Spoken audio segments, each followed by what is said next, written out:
Geek, eu sou o Godcause e você tá no Detonando Geek. Hoje a Microsoft revelou aí uma apresentação que ela irá fazer mais tarde na Hot Chips 2020. Tem bastante informação sobre detalhes intrínsecos do silício, até mesmo quantidade de L-cache do processador, a quantidade de stream processors da GPU e a disposição desse chip. Nós temos a quantidade de transistors que está dentro desse chip e a gente consegue já entender várias coisas e principalmente a motivação da Xbox Velocity Architecture que foi trazida aí para contemplar o cache através do SSD, e vou te explicar tudo agora e junto, é óbvio, é claro, lógico, com as imagens divulgadas pela Microsoft. Essa informação oficial não é rumorização, não é boato, tá ok? Deixa seu like, se inscreve no canal, compartilha essa informação e vem comigo conhecer um pouco mais sobre esse silício. Vamos direto pro que interessa, certo? Vamos colocar a imagem na tela aí, você já tá verificando essa matriz do processador do Xbox Series X. Essa é a composição interna desse chip e aí mostra pra gente a disposição dos componentes. Você pode perceber que a maior parte, grande parte desse chip que foi confirmado 360 milímetros de tamanho na sua composição total em milímetros quadrados, a maior parte realmente é da GPU. Acima nós vemos os núcleos de Zen 2 também. Essa GPU é bem interessante porque mostra que RDNA 2, apesar de evoluir a arquitetura, continua trabalhando com a mesma estratégia de RDNA 1, 64 stream processors por núcleo computacional. Nesse caso nós temos 52 unidades computacionais que você está vendo aí na maior parte da região desse silício para a GPU, formando 52 vezes 64, 3.328 stream processors deste console para a GPU. Levando em consideração a RX 5700 XT, que tem 40 unidades computacionais, 2560 stream processor, a gente vê uma vantagem muito grande em relação a RDNA 2, mais a quantidade de números computacionais maiores, mais os stream processors. Levando em consideração que a RX 5700 XT da AMD, a placa mais forte que a empresa tem no mercado para PC, alcança 1440p, 60 acima de 60, inclusive, facilmente em todos os jogos. Realmente nós temos uma GPU extremamente poderosa, porque não é só a questão dos teraflops, é a questão de disposição dos stream processors, e isso agora mostra muito mais coisas pra gente também. Eu falei pra vocês que o chip tem 360 milímetros quadrados. Isso também é muito bom para esse chip, porque ele tem litografia de 7 nanômetros, tanto para Zen quanto para RDNA 2. Isso quer dizer o quê? Que esse silício possui 15 bilhões de transistores dentro dele, numa densidade de 360 milímetros, que é menor do que a densidade do Xbox One X, conforme aí a própria apresentação da Microsoft mostra a evolução, né? Nesse slide aí mostra pra gente a questão da lei de Moore sobre a evolução do silício do Xbox, desde o primeiro Xbox One até agora o Series X, o crescimento que ele tem.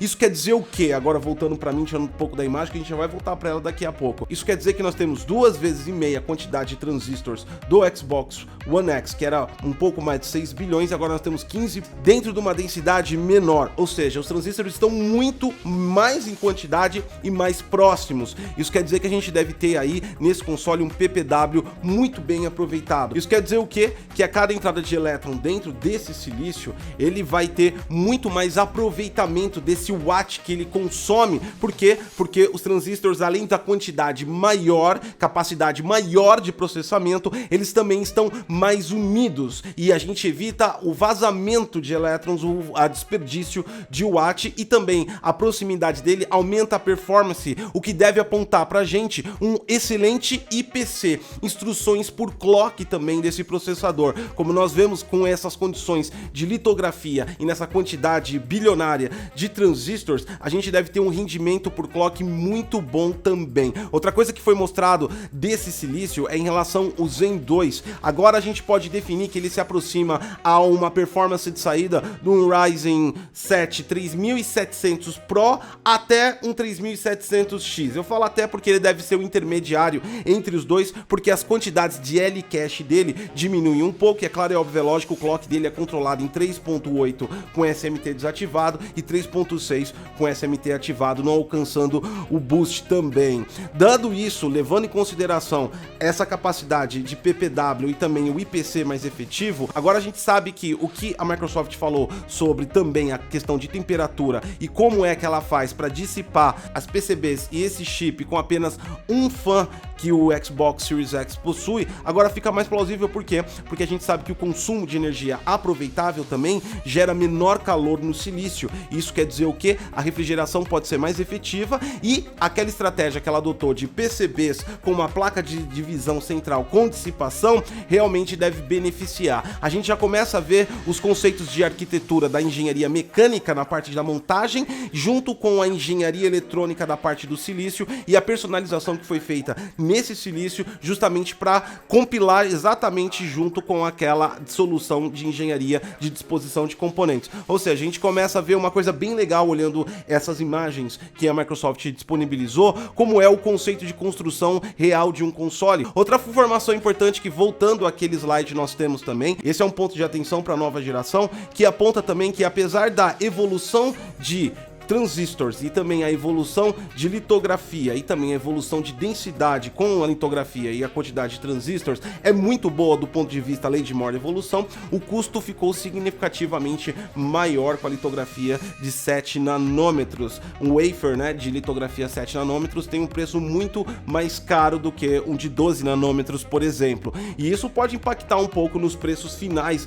desses consoles. E quando a gente está falando desses consoles é porque a litografia de 7 nanômetros também está presente no PlayStation 5. Então isso dá um ponto de atenção que, apesar da evolução tecnológica que nós temos, o custo também aumentou para a empresa produzir. Há de saber se ela vai passar esse custo para o consumidor ou não. Enfim, agora voltando aqui também tem outro ponto super interessante e que demonstra a motivação da implementação da Xbox Velocity Architecture dentro do Series X. Como a Microsoft havia dito, e agora fica muito mais claro porque ela chama a Xbox Velocity Architecture como a alma do console, porque sem essa tecnologia realmente não ia ser viável implementar do jeito que eles implementaram e o custo do console poderia ser maior. Calma que você não tá entendendo, vamos colocar esse slide aí também que eles vão mostrar na apresentação deles. Isso explica e mostra exatamente qual foi o critério de escolher a solução de cache por SSD utilizando o Xbox Velocity Architecture, incluindo o Sampler Feedback Stream, que eu já expliquei aqui no canal.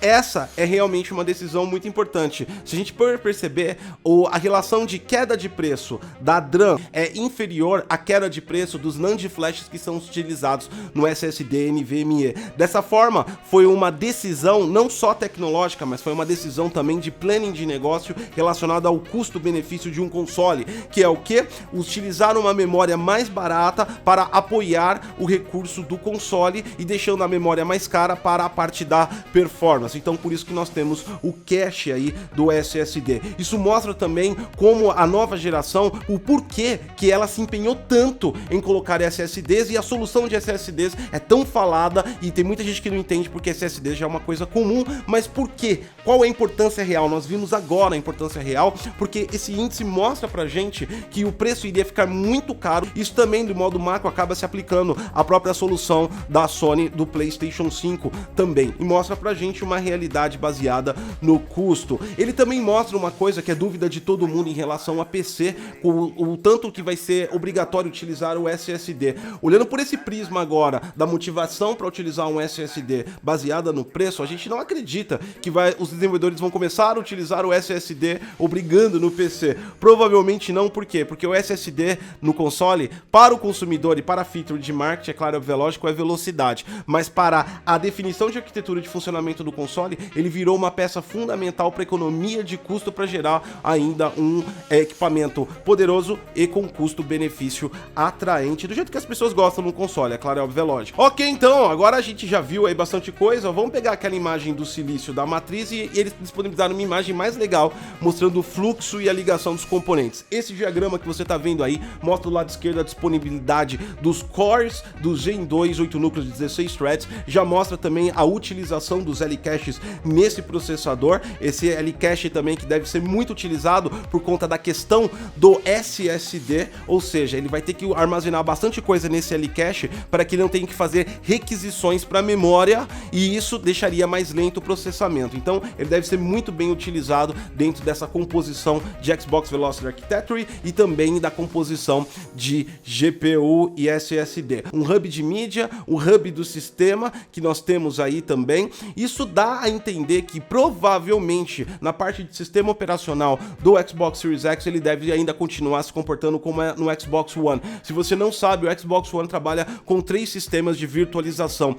O central, que é o sistema, o outro dedicado só a aplicativos, incluindo conteúdos de mídia, e o terceiro é dedicado exclusivamente para jogos, ou seja, é uma virtualização de 3 camadas e ele deve continuar exatamente trabalhando dessa maneira. Legal, bacana, a gente também aí tem as saídas de áudio que você tá vendo, e na parte de áudio tem uma coisa interessante, e também mostrando pra gente que o SSD, ele é essencial para economia de dinheiro na composição do console. A gente imagina também que isso pode legar, porque mesmo o SSD mais rápido do planeta Terra, ele nunca vai ter uma velocidade de largura de banda de uma memória, ainda mais de DDR6. Mas a gente vê também o empenho dessas empresas em compactar tudo dentro desses consoles, hardware específicos para compactação e descompactação. Um exemplo que a gente dá de áudio aí, também foi revelado na apresentação, é que o Xbox Series X vai trabalhar com codec de áudio Opus. Codec de áudio Opus, ele é incrível porque ele compacta, ele pode chegar a compactar até 20, 30 vezes mais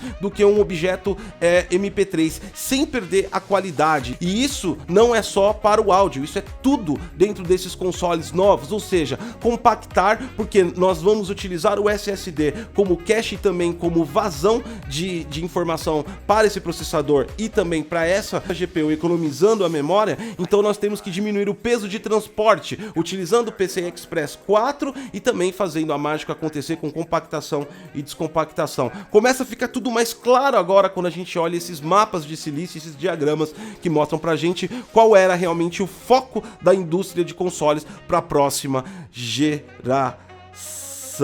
Falando também em questões de áudio, foi mostrado também o suporte a FFT, Fast Fourier Transform, assim como acontece na apresentação que foi mostrada por Mark Cerny do PlayStation 5. E é claro que provavelmente tenha mais detalhes. E se tiver mais detalhes, amanhã a gente traz para você aqui, dando continuidade a esse conteúdo. Se eu não fizer esse outro conteúdo desse, é porque a gente já falou tudo que realmente foi falado lá. Mas com certeza deve ter algo mais interessante também. Foi legal, foi bacana. E a gente entendeu que o Xbox Series X realmente é um console muito poderoso. Ele seria o equivalente a um Ryzen 3700 Pro ou 3700X no quesito de processador. Ele é muito maior e superior a RX 5700 XT, não só em quantidade de núcleos computacionais, mas em arquitetura e também Stream Processors. E se é uma placa da 1440p, ele não deve dar dificuldades para alcançar o 4K também, cumprindo as promessas. A parte de silencioso e conseguir se manter refrigerado, dado a densidade de 360mm em 15.3 bilhões de transistores, realmente se faz verdadeira e com certeza absoluta nós devemos ter nesses consoles, e PC muito efetivo. Se liga, galera de PC também, porque RDNA 2 parece que vai bombar, porque com esse PPW e PC, com essa quantidade